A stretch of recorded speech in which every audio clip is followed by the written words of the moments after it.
एडोबिला point channel में आपका स्वागत है।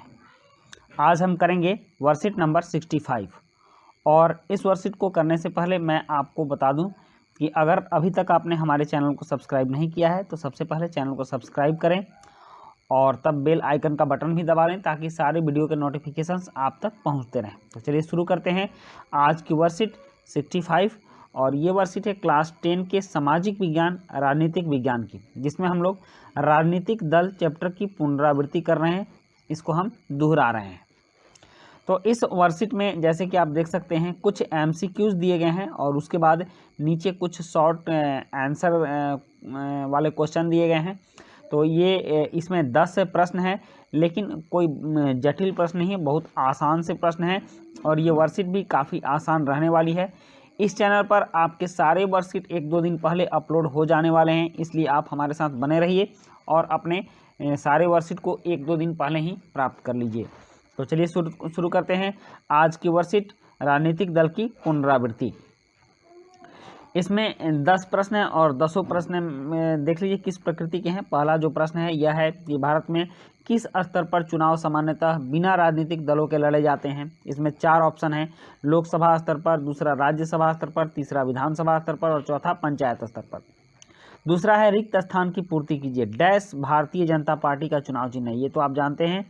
और तीसरा है रेखांकित शब्दों को सही करके वाक्यों को पुनः लिखिए, साइकिल राष्ट्रवादी कांग्रेस पार्टी का चुनाव चिन्ह है, इसको सही करना है। और चौथा है प्राकथन वाला, नीचे दिए गए प्रश्न में 2 प्राकथन दिए गए हैं, एक संकल्पना स और दूसरा कारण क है। कथनों को पढ़िए और सही विकल्प का चयन कीजिए। इसके बाद है संकल्पना स, विकल्पहीनता लोकतंत्र के लिए खतरा है, और कारण क है वंशवाद लोकतंत्र में विकल्पहीनता को बढ़ावा देता है। तो इस प्रश्न को थोड़ा सा आप समझ लीजिए। विकल्पहीनता क्या है? विकल्पहीनता का मतलब ये हुआ कि एक राजनेता है तो उसके बाद दूसरा और कोई विकल्प नहीं है कि उसको हम किसको चुने। जैसे कि कहीं कहीं हो जाता है कि एक कोई मुख्यमंत्री है, लोग चाहते हैं कि अगली बार वो मुख्यमंत्री नहीं बने, लेकिन कहीं से और दूसरा कोई योग्य उम्मीदवार नहीं दिखता है जो मुख्यमंत्री के लायक हो, तो यह भी विकल्पहीनता हो गया। मतलब कोई विकल्प ही नहीं है कि दूसरा हम किसको चुने। तो उसी तरह से वंशवाद में भी क्या होता है कि अगर पिता मुख्यमंत्री है तो उसके बाद उसके पुत्र को,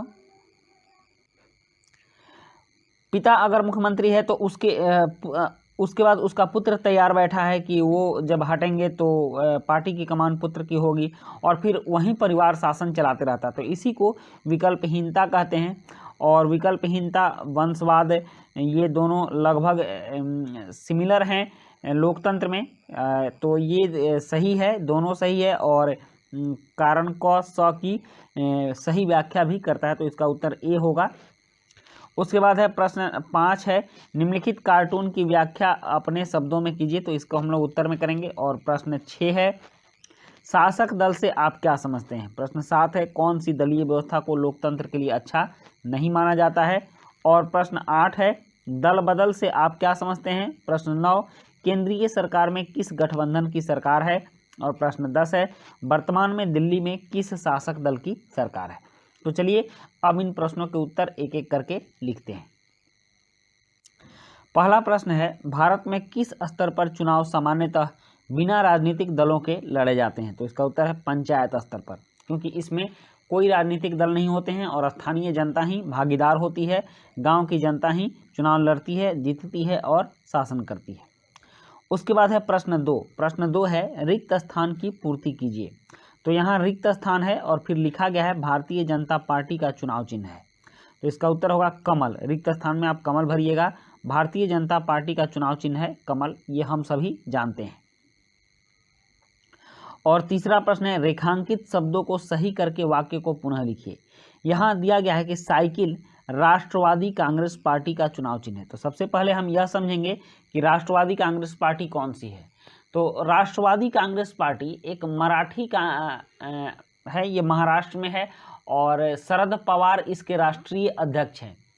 आप इसको जो कांग्रेस पार्टी है वो मत समझिएगा, राष्ट्रवादी कांग्रेस पार्टी राकपा के नाम से जानी जाती है। ये शरद पवार की पार्टी है और इस पार्टी का जो चुनाव चिन्ह है वह है अलार्म घड़ी। इसलिए इस कन्फ्यूजन को आप दूर कर लीजिएगा। मूल कांग्रेस पार्टी से इसका कोई मतलब नहीं है, यह एक अलग पार्टी है और इसका चुनाव चिन्ह है अलार्म घड़ी। उसके बाद है प्रश्न 4। प्रश्न 4 है, नीचे दिए गए प्रश्न में दो प्राकथन दिए गए हैं, एक संकल्पना स और दूसरा कारण क। कथनों को पढ़िए और सही विकल्प का चयन कीजिए। तो संकल्पना स है, विकल्पहीनता लोकतंत्र के लिए खतरा है, और कारण क है, वंशवाद लोकतंत्र में विकल्पहीनता को बढ़ावा देता है। तो इसका उत्तर ए होगा, संकल्पना स और कारण क दोनों सही हैं एवं कारण संकल्पना की सही व्याख्या करता है। उसके बाद है प्रश्न 5। प्रश्न 5 है, निम्नलिखित कार्टून की व्याख्या अपने शब्दों में कीजिए। तो इसका उत्तर है, यह कार्टून संयुक्त राज्य अमेरिका में रिपब्लिकन पार्टी के राष्ट्रपति जॉर्ज बुश के कार्यकाल में बना था। इस पार्टी का चुनाव चिन्ह हाथी है।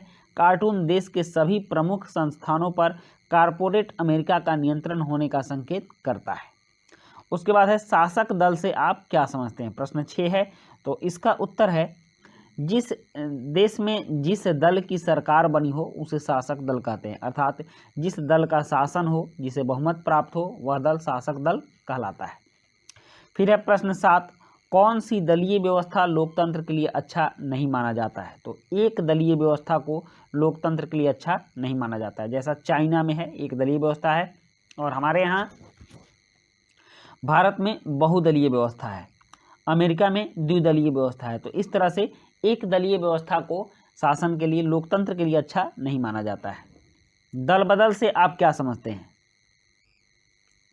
तो इसका उत्तर है, विधायिका के किसी विशेष दल से निर्वाचित होने वाले प्रतिनिधि चुनाव जीतने के बाद जब उस दल को छोड़कर जिस दल के चुनाव चिन्ह पर उन्होंने चुनाव जीता है दूसरे अन्य किसी दल में चले जाते हैं, तो इस प्रक्रिया को दल बदल कहा जाता है। इसको आप ऐसे समझ लीजिए, मान लीजिए दो पार्टियां हैं, एक बीजेपी और दूसरा कांग्रेस।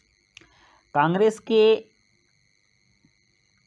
20 प्रतिनिधि चुनाव जीते और बीजेपी के 25, और बीजेपी को सरकार बनाने के लिए और 5 विधायकों की आवश्यकता है। तो वो क्या करेगा कि इन लोगों को हो सकता है कि कुछ